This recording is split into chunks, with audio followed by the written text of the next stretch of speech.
తెలంగాణ రాష్ట్ర ప్రభుత్వం నిషేధిత సంస్థలైన సిపిఐ మావోయిస్ట్ నక్సలైట్లను ఆయుధాలను అడవిని వదిలి జనజీవన స్రవంతిలోకి రండి అని పిలుపునివ్వడం ద్వారా ఈరోజు చాలామంది నక్సలైట్లు తమ ఆయుధాలతో సహా రాష్ట్ర ప్రభుత్వం ముందు, తెలంగాణ ఉన్నతాధికారుల ముందు లొంగిపోవడం జరిగింది.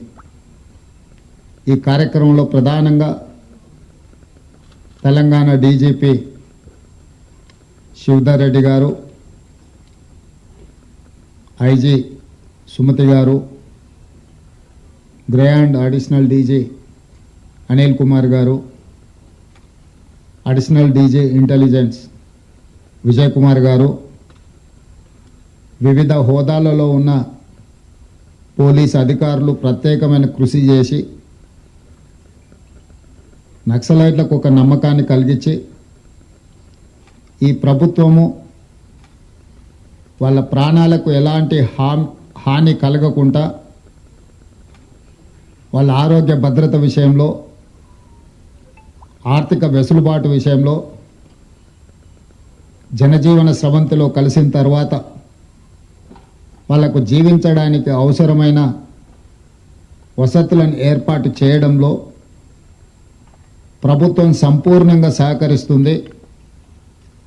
ప్రభుత్వం వాళ్ళను ప్రత్యేకంగా గుర్తిస్తుంది అని ఒక నమ్మకం కలిగించి ఈనాడు ఈ 130 మంది నక్సలైట్ల సరెండర్ కార్యక్రమంలో ఈ అధికారులు ప్రత్యేకమైన కృషి చేసినారు.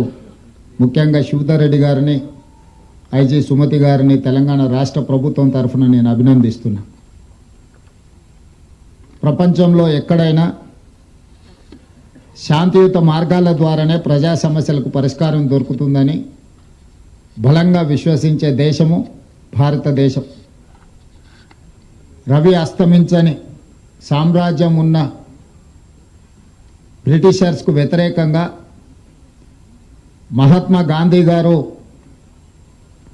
శాంతియుతమైన పోరాటం ద్వారా ఒక యుద్ధాన్ని గెలవడమే కాకుండా ఒక దేశానికి స్వతంత్రాన్ని అందించిన గొప్ప చరిత్ర కలిగిన దేశం భారతదేశం. హింసతో, సాయుధ రైతాంగ పోరాటాలతో, లేకపోతే ఆయుధాలతోనే పోరాటం చేస్తే స్వతంత్రం వస్తుంది, సమస్యలకు పరిష్కారం అవుతుందని భావిస్తున్న తరుణంలో మహాత్మా గాంధీ గారు ఒక శాంతి మార్గాన్ని దేశానికే కాదు ప్రపంచానికి అందించారు. ఎంత